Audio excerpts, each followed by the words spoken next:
Good evening everyone and welcome to day 7 of the 40 Days of Hope.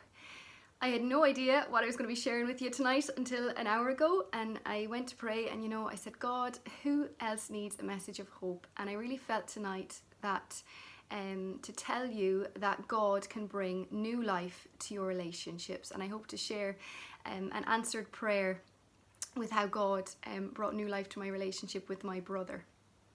But first of all, I'd like to talk about your reading yesterday. You read from Luke 6, and I suppose I've been talking to you recently about how God uses the Bible to speak to me. So I just want to give you a typical example. And I read this chapter on the 20th of the 1st, 21, the first day. The idea of the 40 Days of Hope came about, and I had no idea that this was going to happen. But this is the morning before anything happened, and I wrote this down when I read the Bible. See, often I just read until something kind of resonates with me. And I like to journal, and I just often write down a little verse and maybe something I've learned from it. So on that day, the 20th of the 1st, last month, January, I wrote this down, and I said, Luke chapter 6, verse 12. One of those days, Jesus went out to a mountainside to pray and spent the night praying to God. When morning came, he called his disciples to him and chose 12 of them. And underneath that, I've just written down, before making this important decision of choosing his companions, Jesus spent many hours with God the night before.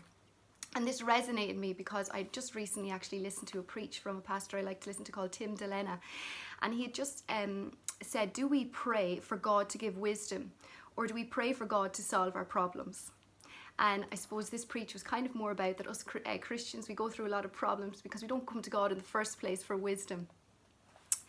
So I wrote that down, and then I went about my day and everything was fine.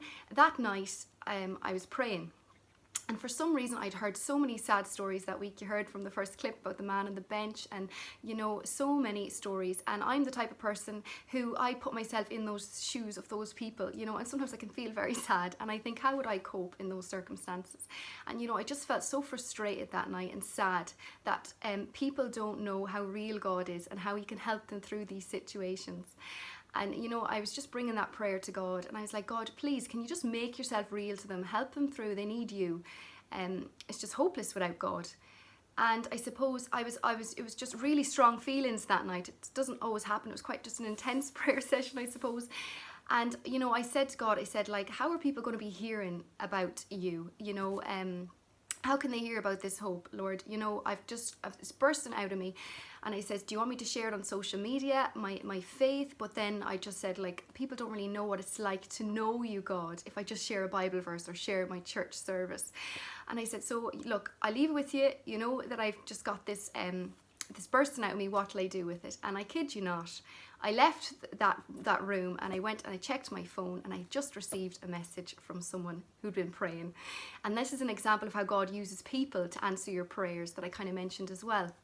And this person said, look, Bernie, and I rarely hear from this person now, and they just said, I've just been praying and God's given me a picture.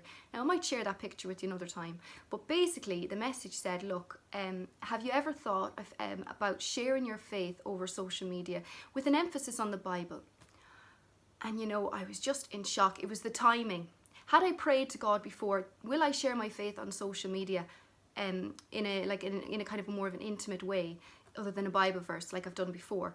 And no, I hadn't. I'd never prayed that before. And this message came right after that prayer. And I was in shock. And what happened that night? I was up the whole night. I couldn't sleep. I was wrestling with God. I was saying, no, I didn't mean that, you have to give me more signs. And he did. Little did I know that I felt he was calling me to do 40 days of sharing my faith on social media. But so I was up that whole night, and it just reminded me, I remembered my prayer journal. I said, hey, I just wrote in my prayer journal this morning that Jesus was up all night, and here I am. I couldn't sleep because, I felt like God was saying, yes, you are to obviously step out of your comfort zone in a big way.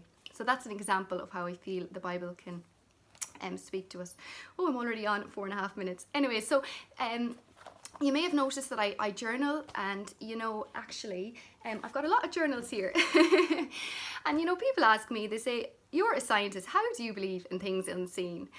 And this is what I say to you guys, this is my evidence, book after book after book after book of specific answered prayers. And my conclusion, God is real.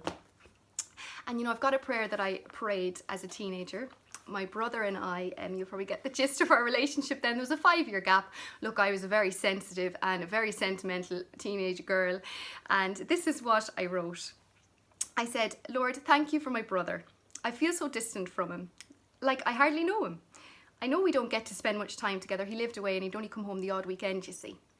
But when we do, he seems disinterested. I know he's a guy, less sensitive, but you know, I'd like to feel more comfortable around him and not feel like I have to have a funny story to share, to have a conversation with him. And then I went on to say, I just ask that when we're older, that we wouldn't drift apart, that we would always feel comfortable and that we would visit each other. And you know, I kind of went on then and I said, please protect him when he drives very fast. And I went on then and I said, thanks that he's always so generous. You know, he used to come home and give me, just give us money. He was just always so generous to me and my sisters when he came home. And you know, God has answered my prayer, because my relationship with my brother, it couldn't be better. You know, I know his beautiful natured wife has definitely had a big role to play in that. No, but James, I shouldn't have said his name. Anyways, he comes to visit me when I haven't been home for a long time, and you know, he's just so interested in me and my family, and he loves the kids. And even in our last family holiday, I'm going to really embarrass him now, but you know, he even just got a picture with a frame and he said, memories, you never know when you're making a memory, you know. And I believe that God answered my prayer when I was a teenage girl.